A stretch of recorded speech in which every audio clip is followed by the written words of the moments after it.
আজি হৈছে মোৰ 12 নম্বৰ দিন। কি হ'ল, দুদিন মই ৰাতিপুৱা উঠিব নোৱাৰিলোঁ মানে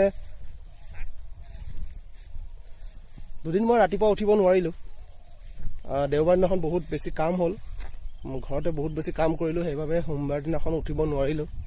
আৰু মঙলবাৰ দিনাখন মানে ধৰি লোৱা কি হ'ল, বহুত বেছি ভাগৰ লাগিলে। আৰু আজি হৈছে বুধবাৰ। চ' আজি যিহেতু বতৰটো আপোনালোকে দেখিছে, বহুত ঠাণ্ডা বতৰ।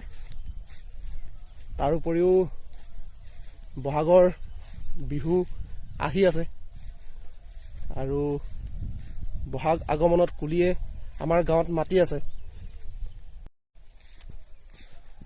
এইখিনিতে মই কথা এটা কওঁ,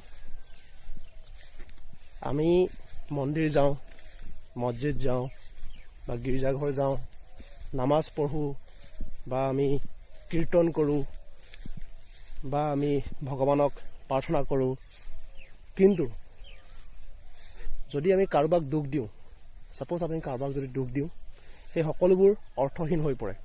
কি কাৰণে কৈছোঁ মই, যদি কাৰোবাক দুখ দি পেলাই যদি আপুনি সুখত থাকে,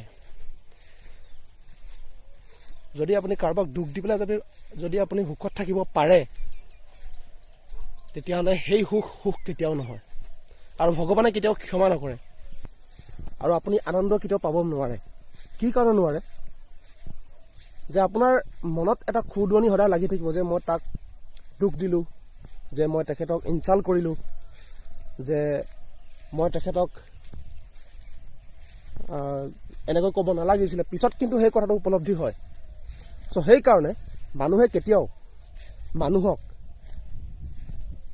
বেয়াকৈ ক'ব নালাগে। যদি বেয়াকৈ যদি কয়, মানুহে নিজেই দুখ পায়।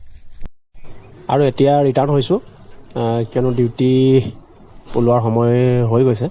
আৰু মই আপোনালোকক গছ এজোপা দেখাম। এইজোপা কি গছ আপোনালোকে চিনি পাইছেনে বাৰু? যদি চিনি পাইছে, মোক কিন্তু কমেণ্টত আপোনালোকে লিখি পেলাই জনাব যে গছজোপা কি কামত আহে আৰু গছজোপাৰ নাম কি হয়। আমাৰ গাঁৱত আছে, আমাৰ বাৰী এখনত এই গছজোপা আছে। আৰু ডিউটিলৈ আহি এয়া ভাত, পিঁয়াজ, এইফালে পানী, এইফালে হৈছে মটৰ, আলু। চ' আজিলৈ আহিছোঁ, ধন্যবাদ।